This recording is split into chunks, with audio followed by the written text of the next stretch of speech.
Welcome to Voodoo Whiskey Gaming, and this is my late review of Trials of the Blood Dragon. I played it on the Xbox One, it's also available on the PS4. Trials of the Blood Dragon, you play as both the son and daughter of Rex Colt from Blood Dragon, and your goal is to bring down the Viet Cong.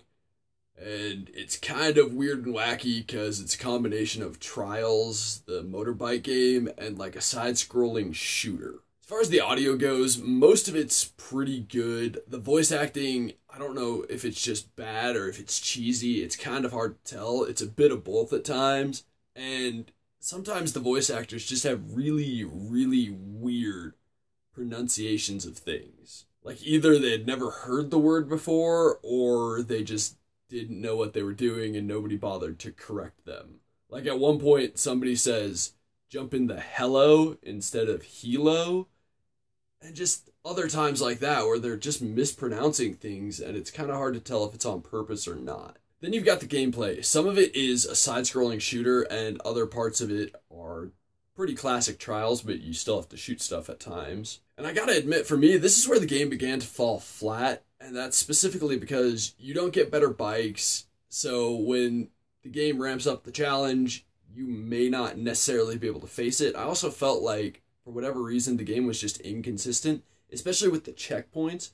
Where they would put you could just completely screw you over. I've always felt the Trials games were really well thought out, where they placed checkpoints, how you could get around things, but I don't feel like that's true in this game. Now, when it comes to the controls, when you're riding the bike, those are your classic Trials controls, except for with the addition of the usage of the right thumbstick to shoot in any direction. I didn't feel like the controls were all that bad. I just don't think they mattered that much when I had issues with the gameplay mechanics to begin with. As for the side-scrolling shooter part, the controls actually worked fairly well once you get the hang of them. They do feel a little loose, so I'm not going to say they're great, but they work fairly well. Then you've got the graphics of this game, which, I don't know, I just didn't really dig on them entirely. I've seen what they did in this game done better elsewhere. What I mean by that is you've got your normal gameplay graphics and then you've got your cutscenes, which are like animated, they're kind of cartoons, and I don't know, I think it's supposed to be part of the style and the aesthetic.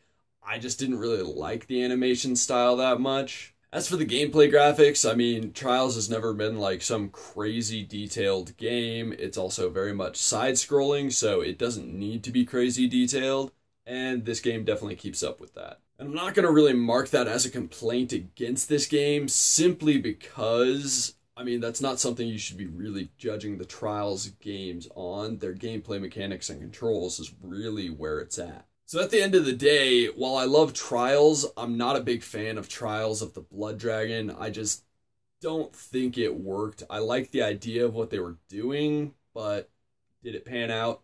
Not in my opinion. I think this game's a skip. Okay, so in the comments below, why don't you tell me if you're a fan of the Trials franchise or not. Thanks for watching, and if you enjoyed the video, please hit that like button. And if you like what I'm doing in general, share or subscribe. Have a good one.